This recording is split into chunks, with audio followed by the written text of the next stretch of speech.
their own conference championship participants. Now that means that conferences can do away with divisions, and they can pick from their own standards, from their own terms, who would match up in the conference championship game. And the Pac-12 has already decided to step forward, get rid of divisions, and do that. And they will have their best two teams face off in the conference championship game. Those teams will be determined by winning percentage. The Pac-12 says 5 of the last 11 years, it would have given them a different participant in the Pac-12 championship game. So let's bring in Dennis Dodd, who's been following this. Dennis, what more can you tell us about what the NCAA did today and how conferences may follow suit here with the Pac-12? Yeah, Chris, this was non-controversial legislation that was fully expected today. It has been talked about actually for years through deregulation that the conferences should be able to decide themselves how they want to conduct their championship games. The previous rule said you had to have at least 12 teams or play a round robin schedule, such as the Big 12. The Big 12 got that waiver. Now, this is a nod towards a playoff, towards coming expansion, whenever it is. You have better access to the playoff if you play your top two teams at the end of the year, highest ranked, however you want to decide, because the choices or the chances for an upset in any of these conferences right now, the stakes are too high. You don't want your best team being knocked out by an 8-4 team. And what the Pac-12 did today was, some good marketing.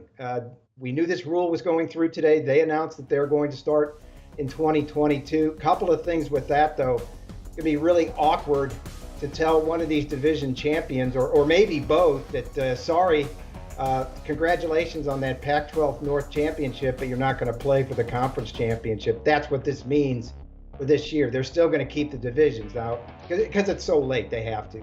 Beginning in 23, then they will go to one table, one division, 12 teams. And the challenge there is the scheduling. It gets hairier the more you think about it in other conferences, but you've got to account for UCLA, USC, because these are not division games anymore. Oregon, Oregon State, Cal, Stanford. And how do you competitively balance that schedule not playing in divisions? It's going to require an analytics firm. It's going to require computer, some sort of computer model. I think the Big 12 already uses one to decide competitive balance. But that's going to be the challenge going forward. And the last thing I would say, Chris, is that look for all conferences to do this, because again, the stakes are too high with expansion coming at some point in the CFP.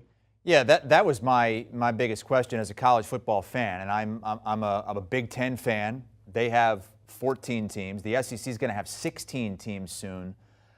I'm all for getting rid of divisions because I think there's an imbalance there, but then how do you balance the schedules? How do you make it fair and balanced so the two teams that finish at the top had the same challenge that maybe the teams that finished 3, 4, 5 had with the scheduling issues, because we're not playing a round robin with that many teams in the conference? Yeah, that's a great point. I mean, think about the SEC, where with 16 teams, including Texas and Oklahoma, you're not even going to come close to playing everybody in the conference. We already know these anecdotal misses in the league where South Carolina and Alabama didn't come to Columbia, I think, for 10 years. So how do you balance that? I don't know the answer to that. And then how do you account?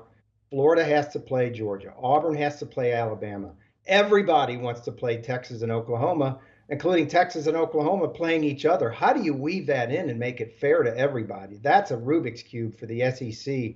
The Big 12 is going through that now because they've already played with this setup for the last 5 years. No divisions, so they're a little bit more used to it. But I think the conversation now shifts from this is happening to how the heck are they going to balance these schedules?